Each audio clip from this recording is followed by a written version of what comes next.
Well, here I am playing in the grass behind Doc Waldron's house on Dunlawton Avenue. It was next to Shorty Shipe's service station right there on US 1.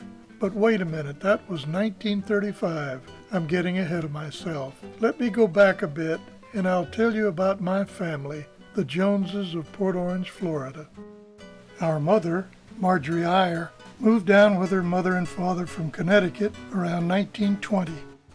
At first they lived in Otis Johnson's rooming house on Louisville Street. Before long they bought a small house on the northeast corner of US 1 and Meeker Street. As a young girl, Mom worked in the post office. The old Port Orange Bridge was still in existence in those days and played a large role in defining the town. The bridge was destroyed by a hurricane in 1932. Our father, Bibb Jones, had come from South Alabama in 1925. Previously, he had served in the army in France during World War I. He had been hired to teach at the newly completed Port Orange School. By his second year there, he had become principal of the school. Our parents married in 1931, and before long, they opened their own business. They built the Orange Grill on the east side of US 1 near Charles Street. My brother Bill was born in 1933, and I came along in 1934. We were both born in Dr. Clark's Hospital on Beach Street in Daytona. Dad had become mayor of Port Orange, and to make ends meet, he drove the school bus. The city directory lists just over 600 residents of Port Orange in 1934. We lived there in the back of the grill. This was the very depth of the Depression, and before long it had taken its toll. 2 booths, 2 tables, no business. The grill closed. We moved into an upstairs apartment on Wellman Street. It was owned by Dick Sparkman, the town's iceman. The kids that lived across the street became our very close friends.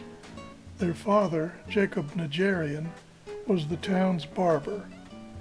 Next, we rented a house on the northeast corner of Dunlawton Avenue and Lafayette Street. By now, Bill and I were no longer toddlers but little boys, and we got into our share of mischief. Mom and Dad both worked in the post office, and Dad soon became postmaster. It was here at this house that Bill and I decided to paint the family car one day while our folks were at work. But let's not get into that. In late 1939, the family began to build a small 2-bedroom home of our own on Charles Street. Money was very scarce, and it took over a year to complete and move into the house. Bill and I spent October the 9th, 1940 with our family's closest friends, Stanley and Thelma Houghton. This was the day our sister Susie was born. The corner of US 1 and Dunlawton Avenue was the very center of activity in the town. It was simply called the Corner, and for young kids like us, the term actually meant Waldron's drugstore. That family boom-time stucco building was originally quite a sight, with its multi-arched roofline. It featured a huge flagpole along the highway and rather ugly canvas awnings to protect against the afternoon sun. South of the corner and in the same building were Tedder's Market, the A&P, and the Tavern Bar and Grill. By the time Bill and I came along, the building had been modified quite a bit. The flagpole was gone, and later most of the awnings were gone as well. Behind the corner and across Dunlawton was the post office, then the Riverview Apartments, then the river.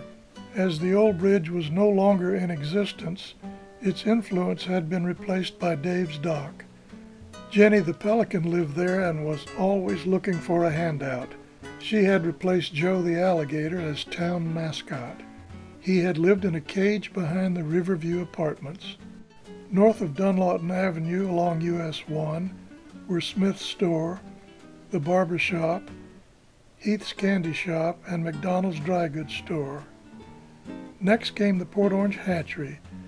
Dad and Bill Robinson created this business, and over time it became quite successful.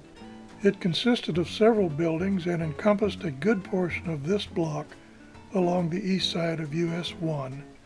On the west side of US 1 between Dunlawton and Herbert, the Lester family operated the Port Orange Inn.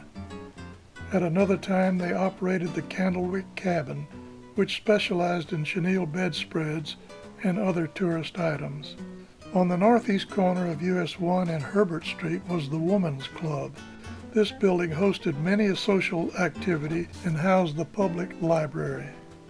Our father was Baptist, but the rest of us went to Grace Episcopal Church on the southwest corner of US 1 and Church Street. We attended Sunday school at Grace Guildhall on the northwest corner. Bill, our friend Hovok Nigerian, and I served as the church's altar boys. All us kids attended Port Orange School. It didn't look exactly like this then, but close. My class was always the smallest, and it never exceeded 13 pupils. My most exciting accomplishment there was winning the American Legion Talent Contest. I played piano by ear and not very well at that, but I won. $10, a carton of 7-Up, and 2 tickets to the Volusia Drive-In Theater. Awesome. The hatchery finally began to make a little money, and 5 of us in our 2-bedroom home on Charles Street were crowded, to say the least. This led Dad to buy the old DuBois home on the river near Dave's Dock. It hadn't been lived in for some time and was not in very good shape, but after a lot of work, turned out to be a very nice home. Wilbur Haller led our local scout troop in those days, and all of us boys had a ball. Mainland High in Daytona became the next big item on our agenda. But before you knew it, Bill had finished high school and was off to college at the Citadel. A couple of years later, I was at the university in Gainesville. The house now seemed large for just 3 people. Dad had grown up on a farm and convinced Mom they should look for a place to live in the country. They found a beautiful piece of land on Saul Street near Reed's Canal Road. They built a small home and Bill and I constructed a garage. The highlight of this move for Susie was a beautiful Pinto pony, all her own. Our Port Orange experience was coming to an end, but it could not have been better. If you had flown over Port Orange with a camera, as our friend Russell Smith did in the mid-1930s, and if you could have leaned out and looked down closely enough, you might have noticed kids swimming in the river or riding their bikes down Herbert Street, or someone hanging out clothes or cutting their grass, or some lucky fisherman out on the end of Dave's Dock. And just behind the Waldron house you might have seen a 1-year-old boy who was very lucky to be living in such a nice town.